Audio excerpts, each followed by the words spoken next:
Bom dia para você. Pegue aí o seu cafezinho, o seu café com leite, o seu pão com manteiga, sua frutinha e se junte aqui conosco nesta reta final. Chegamos ao final da segunda carta de Paulo à igreja de Corinto.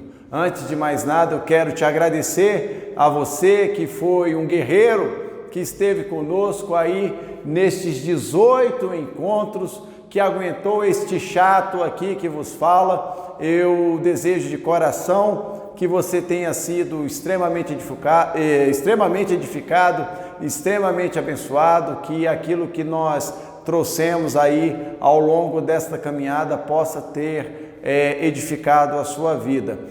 Que bom que nós estamos aí, na reta final desse ano de 2021, um ano de muitas lutas, um ano de muita dificuldade, um ano onde enfrentamos algo que talvez nós jamais pensaríamos que passaríamos por uma situação como foi essa pandemia da Covid-19, mas graças a Deus estamos aqui, graças a Deus o Senhor tem nos sustentado, nos ajudado e nos guardado até agora. Que bom que estamos chegando ao fim deste ano e eu espero que mesmo em muitas dificuldades, mesmo adversidades que você tenha enfrentado, nós daqui tenhamos enfrentado também, que no final nós sempre podemos dizer e agradecer e declarar Ebenezer, que até aqui o Senhor nos ajudou. Bom, você que está aí então, primeira vez neste canal, primeira vez vendo um vídeo pela primeira vez, não sabe nem ao certo o que nós estamos falando, eu quero antes de mais nada que você se inscreva no nosso canal, que você aperte aí em inscrever-se, para você ser aí um membro da nossa comunidade também. E ao final desta aula, se essa aula falou ao seu coração, se ela acrescentou algo de excelente na sua vida, nos dá aí o seu joinha, o seu like, porque isso nos ajuda e ajuda muito. E também quero te dizer que nós estamos ali no Instagram, no @ICPresbiteriana, @ICPresbiteriana ali no Instagram. Você também certamente pode se juntar a nós ali na nossa comunidade e eu tenho certeza que você vai ser muito abençoado.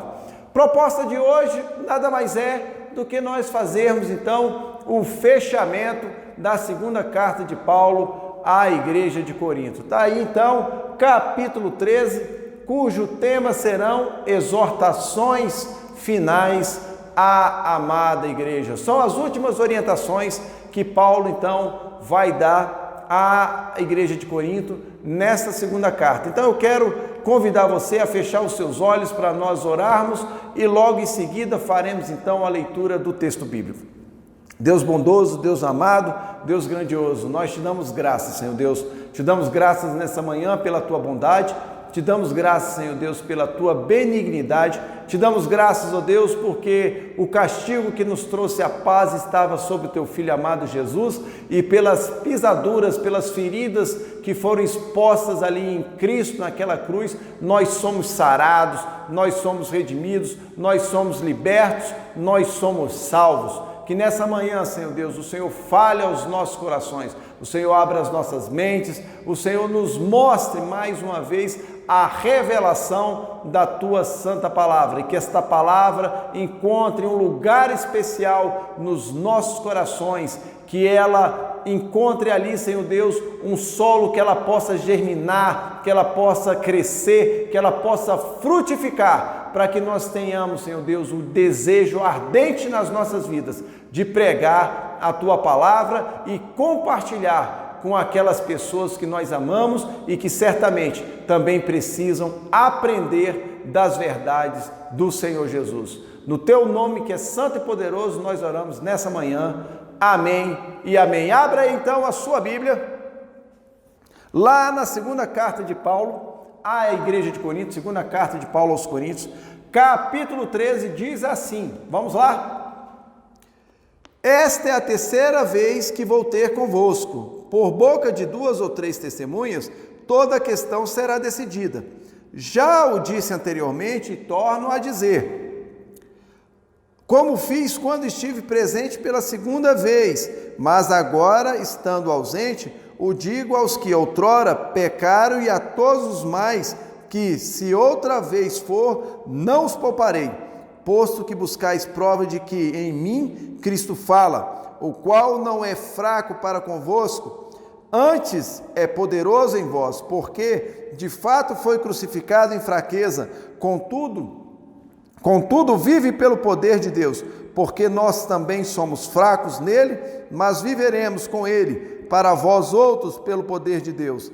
5, versículo 5, examinai-vos a vós mesmos, se realmente estáis na fé, provai-vos a vós mesmos, ou não reconheceis que Jesus Cristo está em vós, se não é que já estáis reprovados, mas espero reconheçais que não somos reprovados.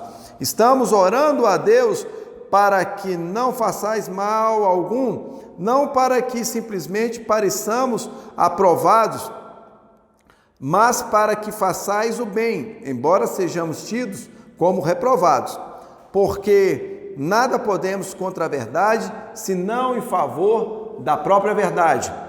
Versículo 9, porque nos regozijamos quando nós estamos fracos e vós fortes, e isso é o que pedimos, o vosso aperfeiçoamento.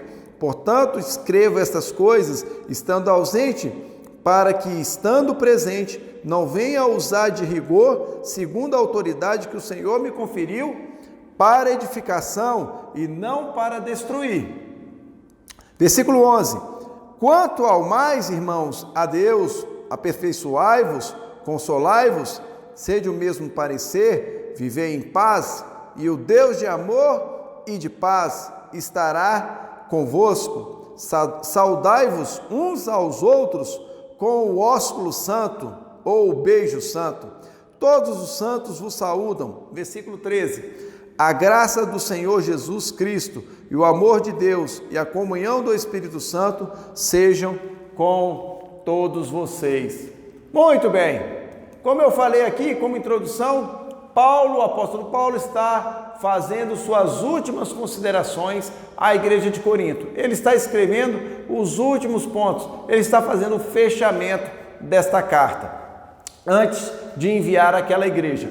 Ele avisa sobre algumas providências que ele irá tomar diante das circunstâncias que a igreja, então, estava apresentando, ou como a igreja estava se comportando. Então, são esses pontos que nós vamos discutir. O que Paulo vai destacar no fechamento da segunda carta à igreja de Corinto? Está aqui. A intenção dele é que a igreja se prepare, então, para a sua visita. Então, veja que Paulo não quer pegar ninguém, como aquela expressão, de calças curtas, pegar a pessoa desprevenida, pegar a pessoa despreparada. Paulo está avisando, se preparem, se corrijam, porque eu vou voltar. E fica a dica para nós aqui nessa manhã, não é mesmo? Se prepare, se corrija, porque Jesus vai voltar. E Ele está voltando para buscar uma igreja que é santa, uma igreja que está redimida, uma igreja que não tem mácula, uma igreja que está preparada para subir. Então, já fica aí para nós o alerta nessa manhã. Não se sabe se esta visita realmente aconteceu. Nós não temos argumentos suficientes para dizer se essa terceira visita que Paulo estava aí se preparando para realizar, realmente ela aconteceu. E quais foram os reais efeitos da segunda carta naquela igreja? Por quê? Porque nós realmente não sabemos qual foi a continuidade. Agora, eu posso te dizer com toda certeza, nós estamos aqui fazendo o fechamento dessa segunda carta. Para mim, essa carta falou muito ao meu coração e tenho certeza que também ela deve ter falado ao seu coração. Quando nós nos colocamos e verificamos, e nós vimos ponto por ponto dessa carta, e nós verificamos o comportamento de Paulo, a sua dedicação em prol da igreja, o seu amor em prol da igreja, eu não sei quanto a você, mas para mim geram muitos constrangimentos, porque muitas vezes eu deixo muito a desejar em relação à forma como eu me comporto como cristão, a forma como eu me dedico a fazer os trabalhos da igreja ou cuidar cuidar dessa igreja com o mesmo zelo que o apóstolo Paulo nos ensina e que nós devemos ter. As últimas informações que se tem da igreja de Corinto, então, como eu falei, nós não sabemos qual foi o desdobramento dessa terceira visita, mas as últimas informações que nós temos na literatura e na história acerca da igreja de Corinto são oriundas ali de Clemente de Alexandria, quando este escreve também a igreja de Corinto, ou seja, Clemente de Alexandria também pastoreou a igreja de Corinto, muito tempo depois do apóstolo Paulo, ou seja, 30 anos depois que Paulo escreveu essa segunda carta. E aí, então, assim, nós não sabemos realmente qual foi o desfecho de tudo isso que Paulo apresentou nesta segunda carta na igreja de Corinto. Então, sendo assim, o que nós podemos destacar nessa manhã que certamente pode edificar mais uma vez as nossas vidas? Vamos lá? Primeiro, Paulo avisa como irá proceder quando estiver com aquela igreja. Paulo vai dizer assim, ele informa que está indo como? Com autoridade apostólica. Paulo está dizendo o seguinte, olha, eu cheguei aqui no limite, eu realmente assim, eu já escrevi e agora eu vou com autoridade apostólica porque eu vou corrigir tudo aquilo que tiver necessidade de corrigir com a autoridade que Cristo me confiou. Então, ou seja, Paulo com essa autoridade apostólica, ele está apto a fazer o que for necessário, para quê? Para corrigir todos os problemas que a igreja de Corinto estava ali apresentando. Assim, então, ele destaca que é a terceira vez que está indo ter com aquela igreja, né? Ele teve lá por 2 outros momentos, um desses momentos foi quando ele lançou os alicerces e fundou a igreja de Corinto. Paulo, então, também neste processo que ele diz que pela terceira vez vai ter com eles, ele destaca o seguinte, a expressão por boca de 2 ou 3 testemunhas, toda a questão será decidida. E você deve ficar pensando assim, mas o que é isso? O que isso significa? Boca de 2 ou 3 testemunhas, toda a questão será decidida. Está aqui, Paulo usa uma orientação da lei mosaica para tratar a questão dos problemas, das difamações, das calúnias que estavam presentes na igreja de Corinto. Dentro desse processo, está aqui, ele mesmo é as 3 testemunhas, porque lá na lei mosaica, o próprio Jesus Cristo vai nos ensinar também, olha, que se tiver alguma questão que precisa ser resolvida, primeiramente você vai lá e resolva com a pessoa. Não deu certo? Chama ali uma, 2 pessoas como testemunha. Se o fato não pode ser resolvido com essas 2 testemunhas a mais, leva o fato então para toda a igreja, para que a assembleia da igreja possa julgar a situação e chegar a um veredito. Então está aqui, Paulo vai destacar que quando ele fala aqui, por boca de 2 ou 3 testemunhas, toda a questão será decidida, ele mesmo é a boca de 2 ou 3 testemunhas. Por quê? Pois já seria a terceira vez que ele estaria com aquela igreja, por isso ele tinha total clareza e total conhecimento dos fatos e dos acontecimentos que estavam ali ocorrendo na igreja de Corinto. Ele está certo do que vai fazer, ele tem argumentos de sobra para quê? Para fazer o que for necessário. E você preste atenção no seguinte, que Paulo não estava brincando. Paulo está dizendo à igreja, eu vou com a autoridade apostólica para colocar o pingo nos is, para corrigir o que tiver que ser corrigido, para expulsar da igreja esses falsos profetas, essas pessoas que estão adentrando no meio de vocês e estão causando uma série de confusões. Paulo está mais ou menos indo, como a gente vê o relato ali de 1 Coríntios no capítulo 5, quando chega ao conhecimento dele que dentro da própria igreja de Corinto estava acontecendo uma relação incestuosa. E ali Paulo manda corrigir aquela pessoa com uma ação severa, e que se essa pessoa não quisesse a correção, que expulsasse essa pessoa da igreja. E aí eu não posso perder a oportunidade, não é mesmo?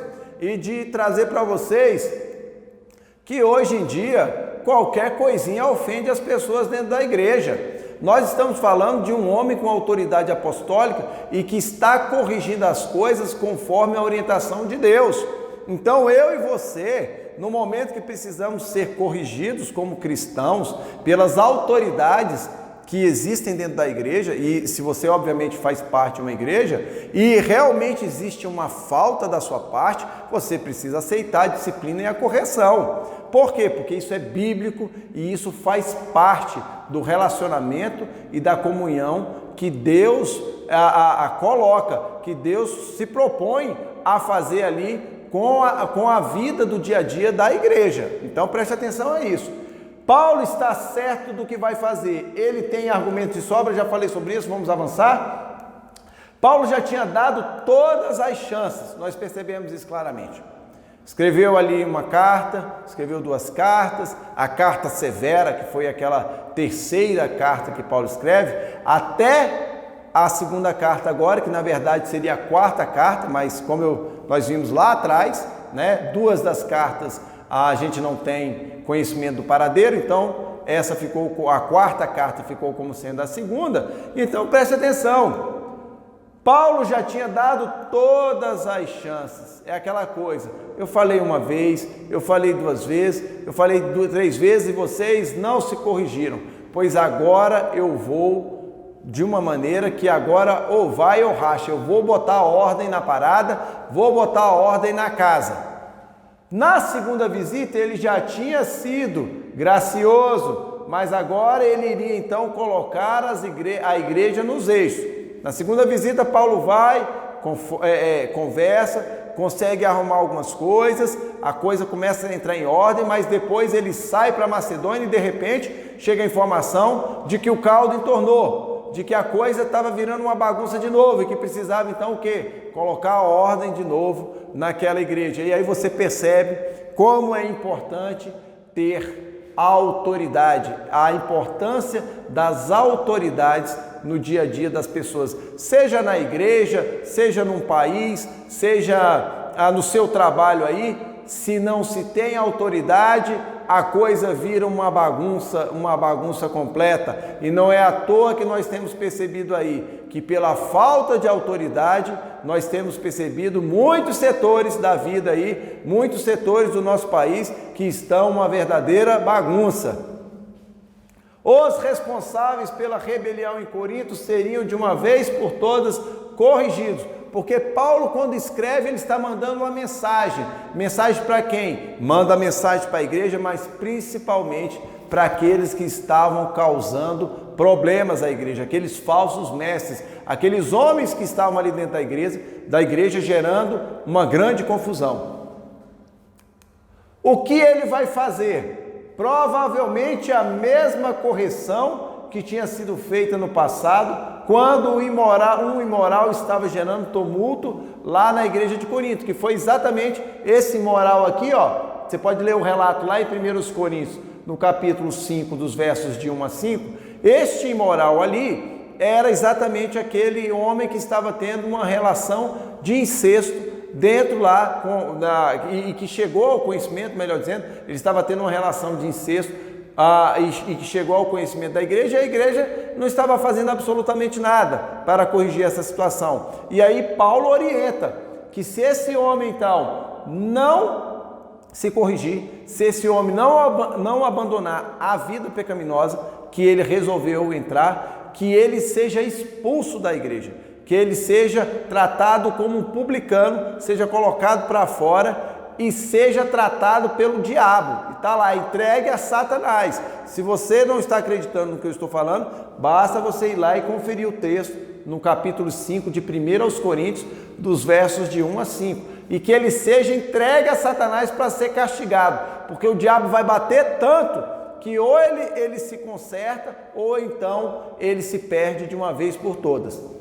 Isso porque a igreja vivia pedindo prova do apostolado de Paulo. Agora ele vai então dar um basta nisso. Paulo estava mais ou menos dizendo assim, ó, agora chega, vocês chegaram no limite, acabou a bagunça, agora vamos botar a ordem de uma vez por toda na casa e vai ficar dentro da igreja quem realmente quiser ficar, quem quiser continuar com baderna, com ser vergonhice, né? Com difamação, com calúnia, não é aqui o lugar, porque esta é a casa do Senhor, esta é a igreja santa de Deus, que está sendo preparada para se encontrar com o Senhor do universo. E esta igreja precisa se encontrar, como nós muitas vezes relatamos aqui, preparada de modo imaculado, de modo santo, para as bodas do Cordeiro. É isso que Paulo está dizendo que vai fazer. Olha, vou colocar a ordem aí, vou restabelecer a santidade no meio de vocês, nós vamos expulsar quem tiver que expulsar, e essa igreja vai voltar a ser uma igreja de excelência diante da presença de Deus. A igreja precisa estar atenta, está aqui, para que pecados como a incredulidade e a rebelião não entrem no meio dela, gerando confusão, destruição e divisão, porque era isso exatamente que estava acontecendo na igreja de Corinto. E aqui fica um outro ensinamento para a minha vida e para a sua vida, porque é isto que Paulo estava presenciando, ou que ele passou lá no primeiro século, quando ele escreve a segunda carta à igreja de Corinto, são coisas que estão acontecendo nos dias de hoje. Nós percebemos muitas vezes que a rebelião e a incredulidade adentra em meio à vida da igreja e causa uma grande confusão, e causa um grande rebuliço. Muitas vezes a igreja abre as portas para pessoas que vão trazer uma falsa doutrina, um falso ensinamento, e isso gera muita confusão, gera muito problema, e é por isso que nós realmente, na igreja do século XXI, precisamos ter homens e mulheres conhecedores da palavra, revestidos pela autoridade do Espírito Santo de Deus, para quê? Para poder orientar as ovelhas da casa do Senhor no caminho que elas realmente devem andar e ser conduzidas. Além disso, por diversas vezes, Paulo foi afrontado pela igreja, nós falamos por diversas vezes sobre isso, que onde ao ponto da igreja de Corinto dizer que a presença de Paulo e o seu discurso era desprezível. Porém, Paulo vai mais uma vez demonstrar que, na verdade, quando ele sofre e renuncia a alguns direitos, ele está demonstrando à igreja o caráter de Cristo. Às vezes a gente pensa assim, você que aí que está me ouvindo, que é membro de alguma igreja, pensa que a tua igreja dá trabalho. Olha aqui uma igreja que dá trabalho. Pensa uma igreja como a igreja de Corinto. Que igreja que deu trabalho para o apóstolo Paulo, mas em nenhum momento você percebe o quê? Paulo dizendo que vai desistir dessa igreja, Paulo dizendo que não dá mais, Paulo jogando a toalha, dizendo deixa essa igreja seguir o rumo que ela quer. Não! Durante todos os momentos você vê um homem apaixonado, um homem zeloso, um homem amoroso que quer corrigir os seus filhos na fé para que eles possam realmente continuar na sua jornada e no seu caminho rumo à pátria celestial. 2. Paulo espera que não tenha que ser rigoroso. Você percebe que Paulo está enfesado no início, mas de repente o coração amoroso de Paulo mais uma vez fala mais alto e diz àquela igreja, olha, vocês se preparem, corrijam o que tiver que ser corrigido, para que nós possamos desfrutar momentos maravilhosos, momentos de comunhão, para que eu não tenha que ser rigoroso demasiadamente com vocês. A grande expectativa de Paulo era que a igreja se arrependesse, que ele não precisasse, então, chegar às vias de fato. E é por isso que ele escreve a carta antecipando tudo aquilo que ele vai fazer, porque ele está dizendo, olha, se eu chegar aí e verificar que vocês não se corrigiram, que vocês não tomaram as providências que deveriam, eu vou ter que ir a vias de fato, mas não é isso que eu quero ir a vocês com o coração amoroso e não com rigor de colocar, de rigorosidade, de fazer, apertar aí as porcas, de fazer o que tem que ser feito.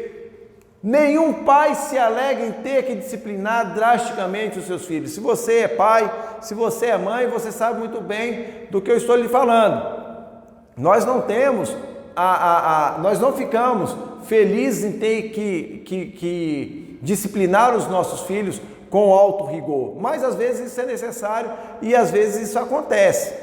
E você percebe que assim, aquilo não te agrada. O que seria melhor seria ter feito só uma conversa, uma orientação, mas nem sempre isso é possível. E aí tem determinados pontos que o chinelo tem que falar mais alto. Para quê? Para que haja disciplina, para tirar o quê? Como a Bíblia fala em Provérbios, tirar a loucura do coração da criança, não é mesmo?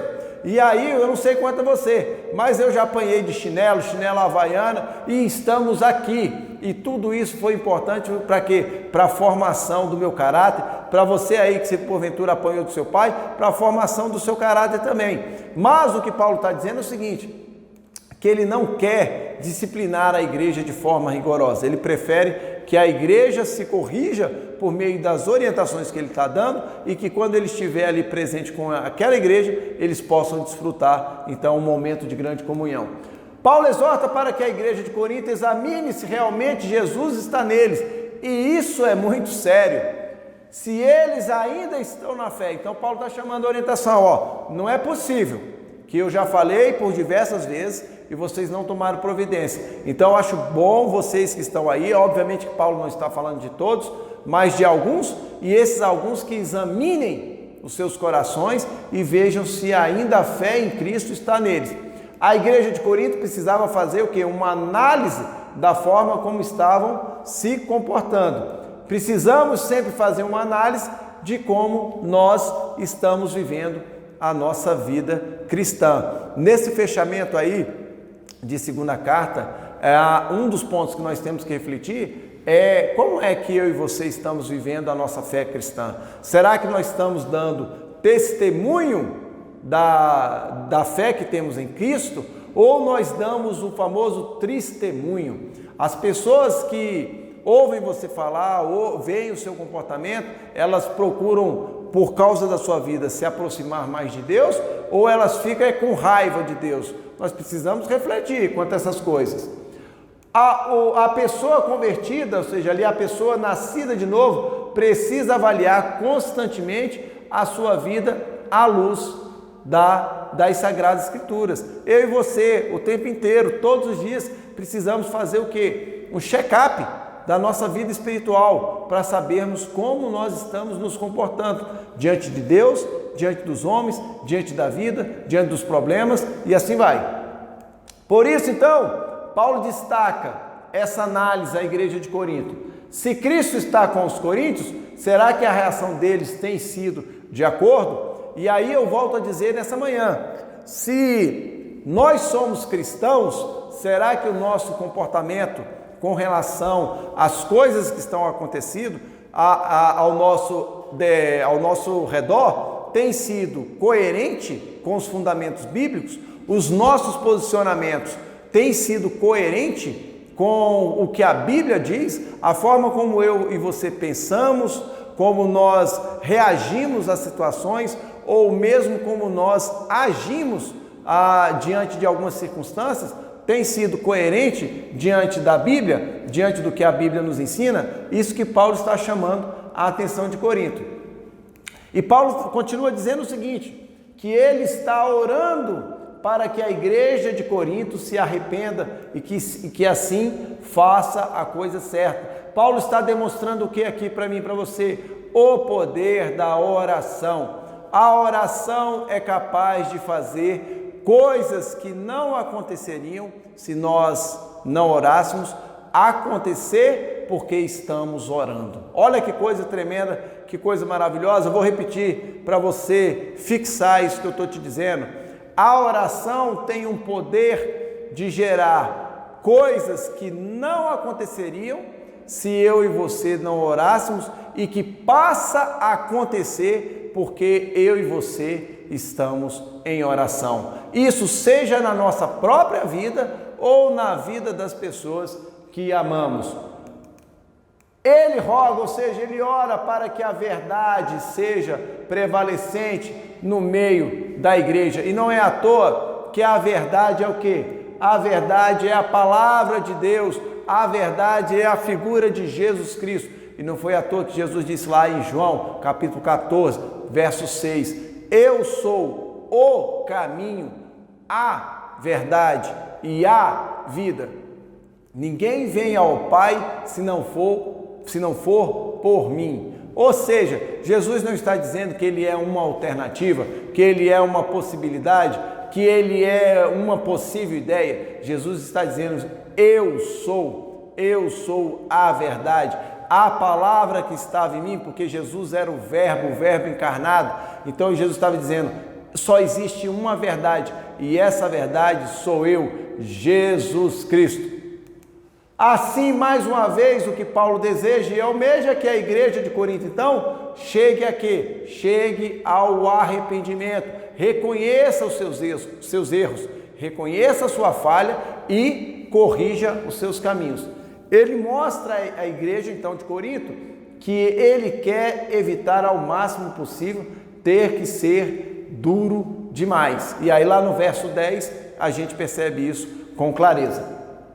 E Paulo, então, no terceiro ponto desse texto, vai fazer a sua despedida, suas últimas palavras em relação a esta carta e aquilo que ele quer que a igreja, então, aprenda. Paulo se despede da igreja de Corinto, tratando como irmãos. É muito interessante isso, porque mesmo com todas as dificuldades, mesmo com todos os problemas, Paulo nunca deixou de tratar aquela igreja como irmãos.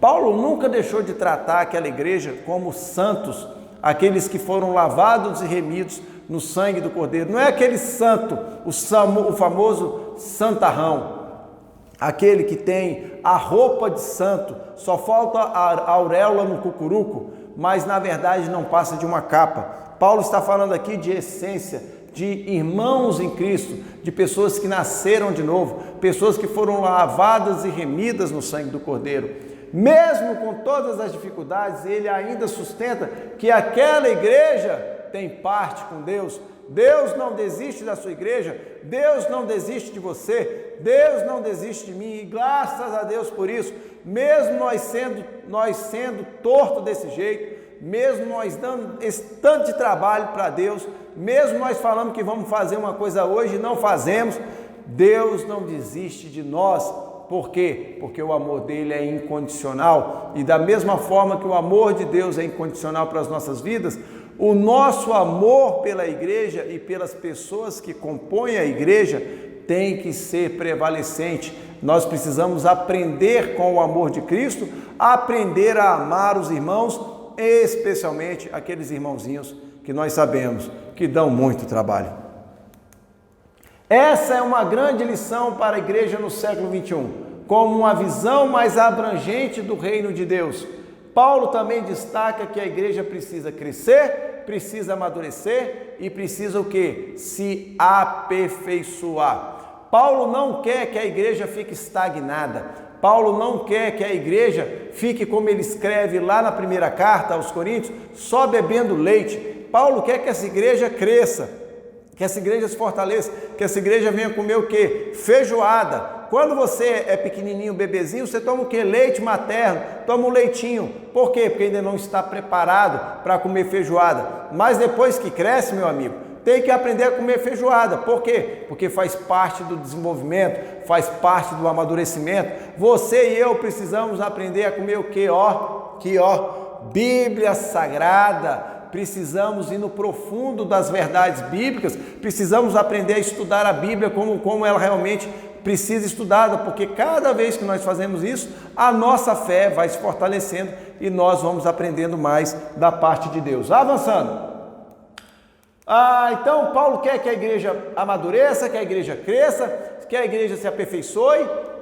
Como fazer isso? O próprio apóstolo vai dar aqui 3 grandes dicas e eu trago essas dicas para você aqui nesta manhã. Olha ali, primeira delas, aprendendo a consolar uns aos outros. Ali, uma pessoa que você sabe que tem um problema, que tem uma dificuldade, que precisa de uma palavra de consolo, que precisa de uma palavra amiga, que precisa ali de um ombro amigo, que precisa de uma mão estendida. Está aqui, esse é o papel da igreja, consolar uns aos outros. A palavra de Deus diz muitas vezes, suportando uns aos outros no amor de Cristo. Tem horas que você pega aquela pessoa mais turrona, mais difícil, mais chata mesmo, como eu, assim que estou falando para você, e você me aguentou aí durante essa jornada toda aí dos nossos 18 encontros. Então, ou seja, às vezes você pega uma pessoa mais chata e você tem que aprender a consolar essa pessoa também. A gente não aprende a se relacionar na igreja do Senhor só apenas com aquelas pessoas que a gente gosta, que dá menos trabalho. Não funciona assim.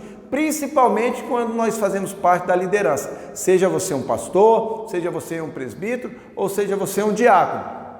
Tá aqui, ter o mesmo parecer. O que é isso? É falar a mesma língua. Não pode, um tá indo para um lado, outro tá indo para o outro. Nós precisamos, porque um indo para o lado, outro e o outro indo para o outro, vira o famoso o quê? Cabo de guerra. Cabo de guerra. E cabo de guerra nós sabemos que muitas vezes geram divisões e geram sérios problemas na igreja do Senhor. Então, nós precisamos aqui, sermos de um mesmo parecer, falar a mesma língua, falar a língua do Espírito Santo de Deus, falar a língua de Cristo, nos comportarmos como Ele, deixar que o caráter dele seja desenvolvido nas nossas vidas. E outra coisa, está aqui, vivermos em paz. Oh, que coisa boa! É termos uma igreja o quê? Que vive em paz, que não tem difamações, que não tem calúnias, que as pessoas não ficam fazendo mexerico, não ficam fazendo fofoca, mas que os problemas se resolvem como crentes, como cristãos, em acordo ao que a Bíblia diz. Para quê?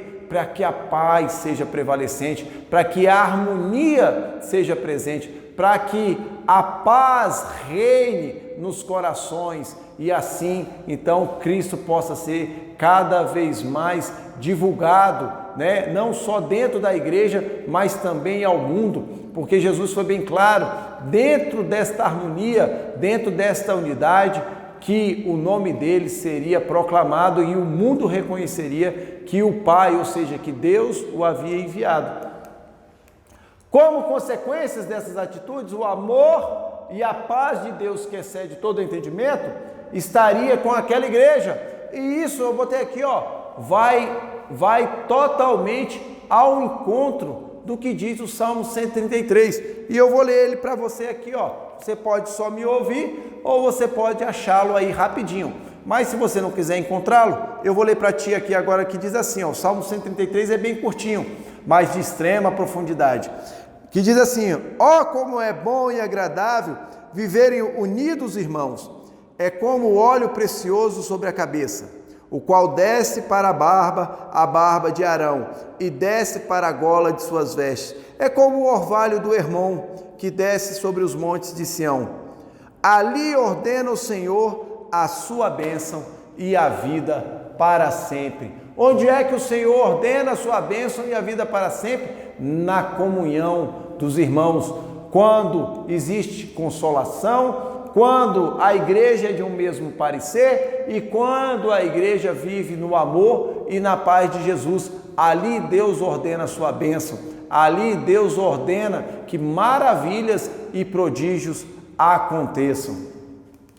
Assim percebemos que a igreja deve ser mais conhecida, então, pelas suas atitudes, que tem a ver com o fruto do Espírito Santo de Deus. E se você perceber ali, naqueles 3 pontos que nós destacamos agora, tem muita coisa relacionada ali com o desenvolvimento do fruto do Espírito Santo, mais até do que os dons espirituais. Perceba que Paulo está destacando aqui, porque a igreja de Corinto era uma igreja que tinha um monte de dons espirituais. Aliás, é possível que tinha até todos os dons conhecidos.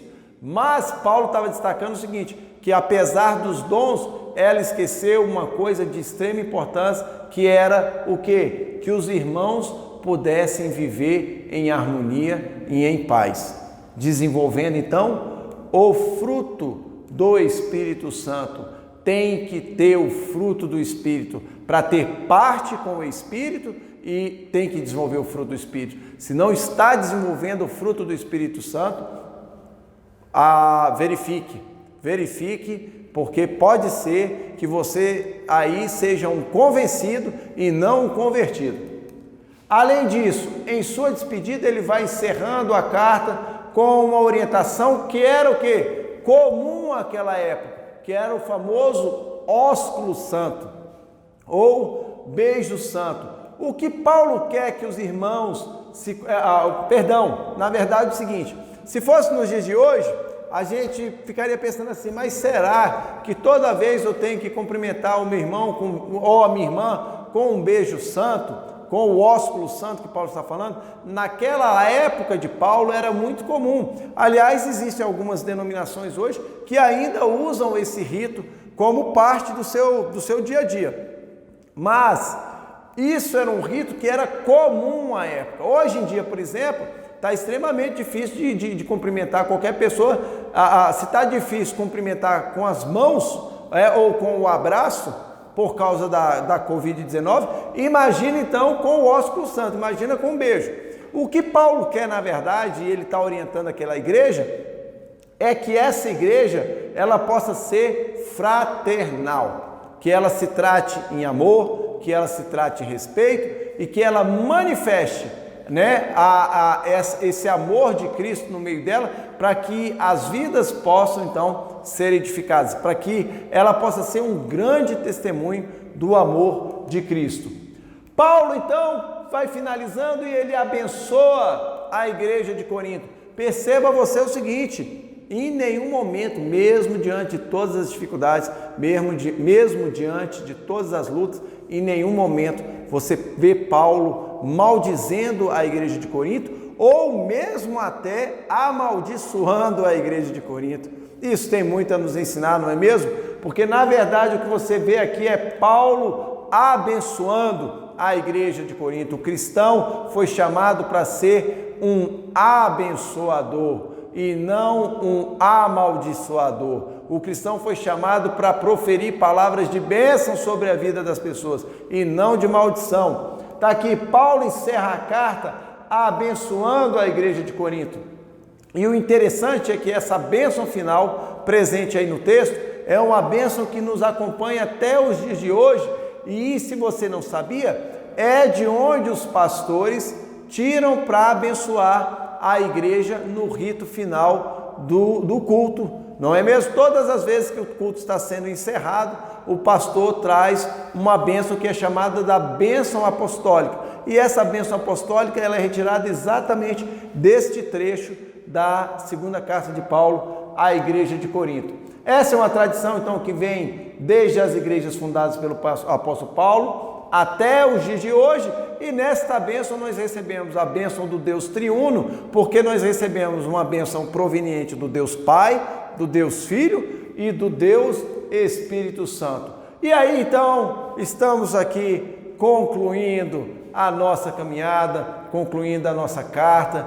Eu me sinto realizado, me sinto satisfeito de poder chegar até aqui. Pode ter certeza, o que eu vou falar para vocês aí, não foi fácil essa jornada, não foi fácil estar aqui todo domingo de manhã para falar com vocês, mas me sinto muito gratificado e muito feliz por poder estar concluindo aqui dizendo o seguinte: em situações de crises, a liderança da igreja precisa então tomar as suas atitudes.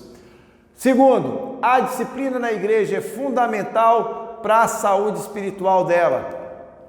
Nem todos que estão na igreja realmente são pessoas realmente convertidas, ou seja, nós temos muitos bodes misturados com as ovelhas e também nós temos muito joio em meio ao trigo. E o amor e a paz devem ser os sentimentos prevalecentes na igreja.